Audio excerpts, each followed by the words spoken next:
ଏକ ଭଲ ଦିନର ଆରମ୍ଭ ଏକ ଭଲ ସକାଳରୁ ହିଁ ହୋଇଥାଏ।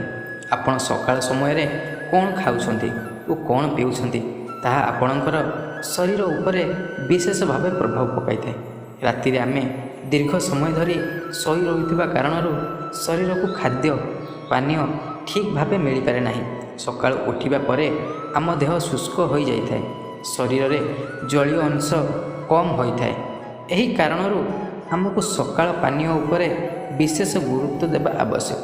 ତେବେ ଚାଲନ୍ତୁ ଜାଣିବା ନିଜକୁ ସୁସ୍ଥ ରଖିବା ପାଇଁ ଆମକୁ କ'ଣ କ'ଣ କରିବାକୁ ପଡ଼ିଥାଏ। ବିଭିନ୍ନ ସ୍ଥାନରେ ଆଖୁ ରସ ବିକ୍ରି ହେଉଥାଏ। ସକାଳ ସମୟରେ ଯଦି ପାରୁଛନ୍ତି ଆଖୁ ରସରୁ ଗୋଟିଏ ଗ୍ଲାସ୍ ପିଅନ୍ତୁ। ଏହା ଶରୀର ପାଇଁ ବେଶ୍ ଉପକାରୀ। କେବଳ ଆଖୁ ରସ ନୁହେଁ, ଆପଣ ପଇଡ଼ ମଧ୍ୟ ପିଇପାରିବେ। ଆପଣ ଭାବିପାରନ୍ତି ଯେ ପଇଡ଼ ହେଉଛି ସକାଳ ସମୟର ସବୁଠାରୁ ଭଲ ପାନୀୟ। ସକାଳ ସମୟରେ ଲେମ୍ବୁ ପାଣି ପିଇବା ଖୁବ୍ ଉପକାରୀ ହୋଇଥାଏ। ମାତ୍ର ମନେ ରଖନ୍ତୁ, କେବେ ବି ଲେମ୍ବୁ ପାଣି ଖାଲି ପେଟରେ ପିଇବେ ନାହିଁ। ଲେମ୍ବୁ ପାଣି ପିଇବା ପୂର୍ବରୁ ଆପଣ ସକାଳ ଜଳଖିଆ କରିସାରିଥିବା ଆବଶ୍ୟକ। ଏହା ବ୍ୟତୀତ ବିଟ୍, ଗାଜର, ପୋଦିନା ଓ କଲରା ଆଦିର ରସ ମଧ୍ୟ ସକାଳୁ ପିଇବା ଅତ୍ୟନ୍ତ ଭଲ ହୋଇଥାଏ।